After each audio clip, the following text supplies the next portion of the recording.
This is one of Metallica's coolest deep cuts. Some view it as a sort of filler track for Master of Puppets, but this is the kind of a deep cut and a filler that if released today, it immediately became a fan favorite. And the track is so powerful, it even caused a power outage on its live debut. Ladies and gentlemen, bow to Weapon Messiah.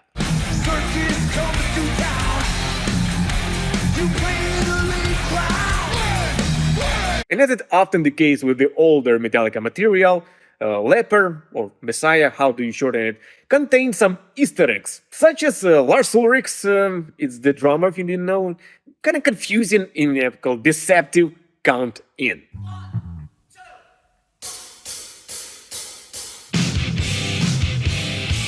He makes it seem like it's in 4, but he actually does 5, which kind of puzzled those trying to transcribe the song for decades, like on which beat does the riff actually land, until Mike from the other guitar finally cracked it. When he says 5, it makes you think they're doing some weird 5/4 thing, but you don't have to go there. And I think it proves that Lars is kind of trolling us a little bit with counting. Thank you, Mike. Another hidden bit from Leper is quiet voice at the end of the song, which says, I guess, that was sick. It sounds like either the producer Flemming Rasmussen, who was behind the desk controlling the whole stuff, or Cliff Burton maybe. Speaking of Cliff, Leper Messiah is one of only 3 Metallica songs recorded with him but never performed with him. The other 2 are Escape from Ride the Lightning and Orion from Master of Puppets, both of which made their live debut in this millennium with Roberto Trujillo on bass. And Leper Messiah hit the stage for the first time in 1987. It happened in London, and yes, that was the show where the power cut mid-song.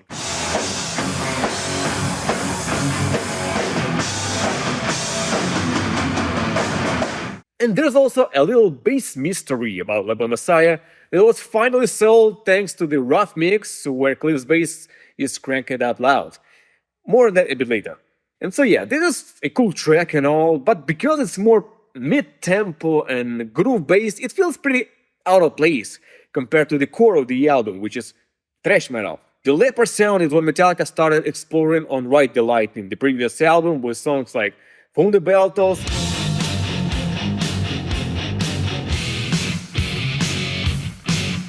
This is the sound that will later flourish on the Black Album, and what I've heard some describe as metal and roll. Whatever, cool name, but I don't know. And if you remember, a few years ago, we tried to create a sort of Metallica's Black Album of the 80s, the Orange Album. And Leper made the cut alongside another track from Master. Guess which one? Speaking of Orange, Leper Messiah is allegedly the only song from Master of Puppets that contains Dave Mustaine's influence. Mustaine was kicked out of the band mere months before Metallica's debut album Kill 'Em All was released, but his ideas stayed with the band for quite a while, maybe even for too much of a while. Alright, let's count them all. 4 out of 10 songs from Kill 'Em All. See, not every song from there are Mustaine's. It's Jump, Militia, Phantom, and the 4 Horsemen, originally Mechanics. He brought them to the band almost fully formed, and after being fired, Metallica made some sort of de-Mustainification, especially in Horsemen. Then on the next album, Ride the Lightning, released the very next year, we have 2 Mustaine credits, the title track and the Call of Cthulhu. Unlike the ones from Kill 'Em All, those also feature a lot of riffs by James, Kirk, and Cliff, but still the core ideas were Dave's. They do seem to have simplified that spider riff though. When I did it in Metallica, it was a...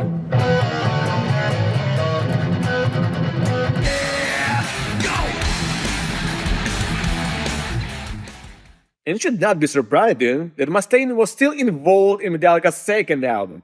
Again, it was like the very next year, and Ride was already kinda half written by the time Kill 'Em All hit the shelves. And some ideas on Ride even trace back to 1982, and even earlier.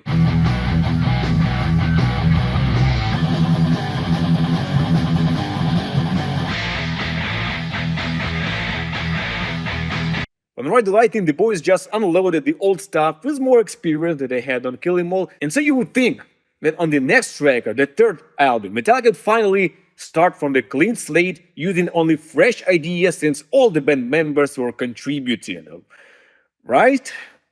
Welcome to Master of Puppets, the peak creation of Metallica, released in their 5th year at the band and just 3 years after they had given the second Warning Second Chance, and indeed, you will not find Mustaine's name in the Master's liner notes.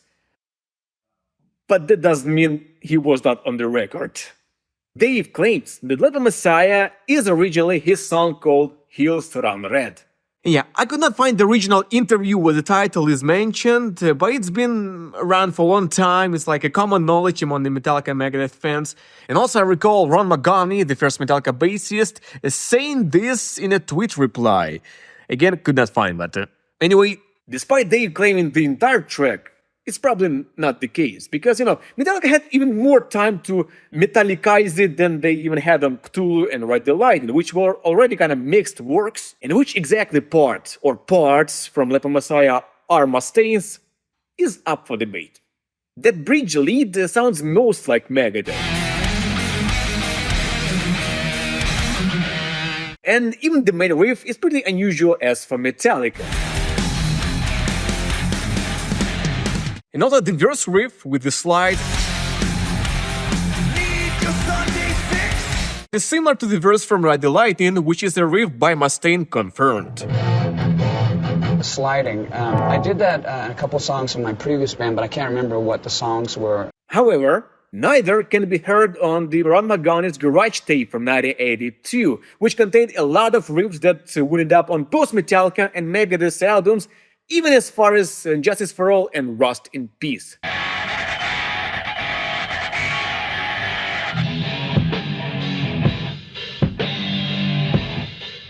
But one unidentifiable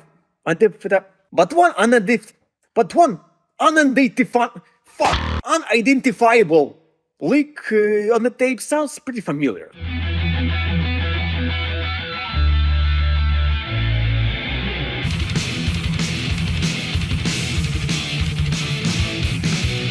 Yeah, it's not the exact riff, more of a chord progression with a little lead on top of, but there is a connection, especially the tail. It's distinct, and the only song that has something that resembles it is Let the Messiah. This legendary tape features both Dave and James playing each other riffs, and so the riff could easily be James's as well.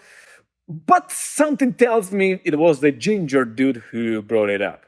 And that leads us to a couple of scenarios. Buckle up.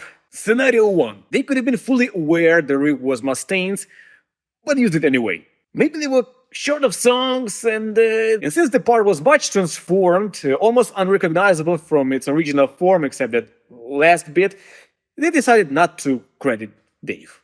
Or scenario 1.5. Maybe they thought it would be lame to admit that his influence had lasted all the way to Metallica's 3rd album, so they left him out. Or scenario 2. They did not actually remember whose riff it was. Remember a few years ago, Howard Stern asked who wrote the main riff for Master of Puppets, and Metallica was like, Master of Puppets, who brought that riff, if you will, to the session? That's I think that was James's back. That was yours, James?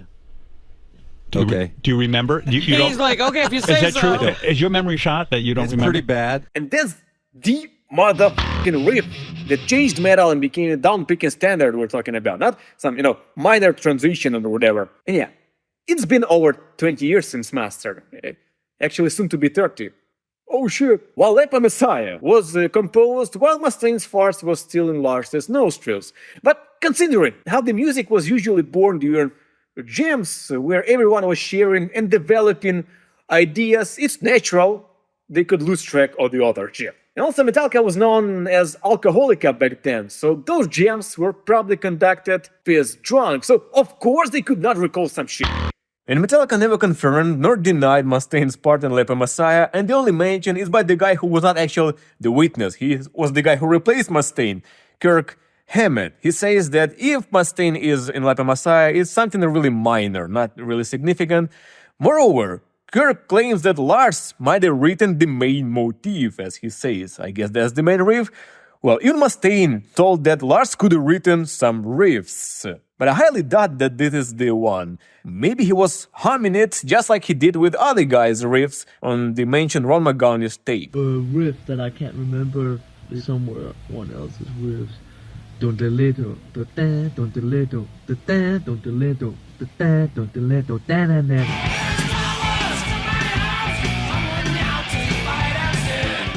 What a legendary tape, man. Anyway, we should ask Ron again. So if you are seeing this, please contact me. It would be an honor to have you aboard to learn about this part of Metallica history that you are the witness and a part of. And yeah, speaking about bass, there's a bass mystery in Leper Messiah. Not on the level of, say, the Call of Cthulhu mystery, but still, any Cliff Burton discovery, no matter how small, is gold. So in Leper, it comes down to literally one note, or rather, the presence or absence of it. Just listen to this part.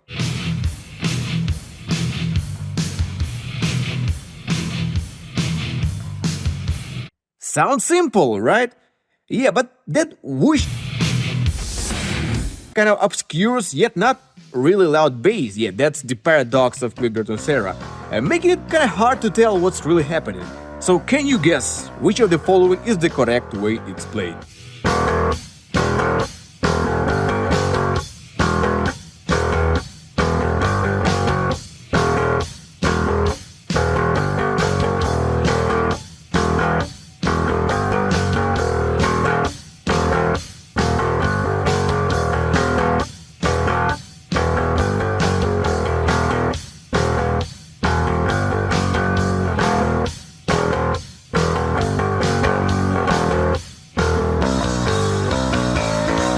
And the answer is kind of all of them. Each variation has been played by Metallica over the years by different basses, so technically none of them are wrong. Jason Newsted played the version with one open E during the Black Album tour.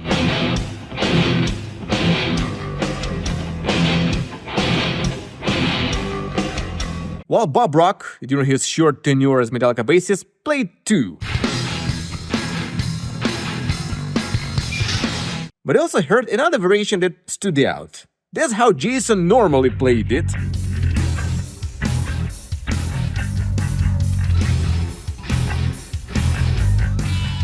In the early days, Jason also added wah on that part, which sounds badass.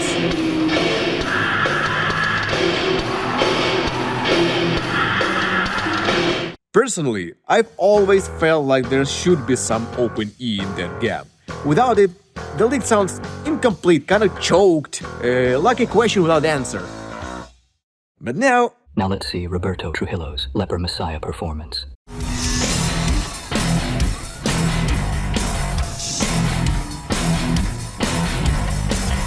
he does not play the open E at all, leaving that weird gap.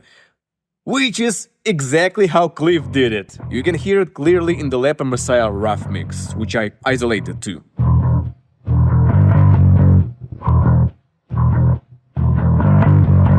And this is a perfect example of how pauses and space can be powerful in music, especially in bass. You don't have to play all the time. And you know what's even more mind-blowing? The infamous tablature book shows this too. Although the same book gets about half of the song wrong, but I have fixed that, and that part wasn't the only discovery made in that bass line.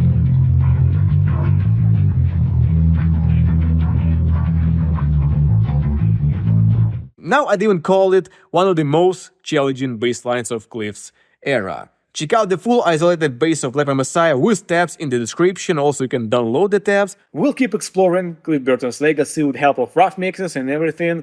Like it, comment, and if you want to support me financially, become a Patreon, buy me a coffee, or join the memberships on this channel. All the links in the description, it's much appreciated. Thanks for watching, and see you next time, friends.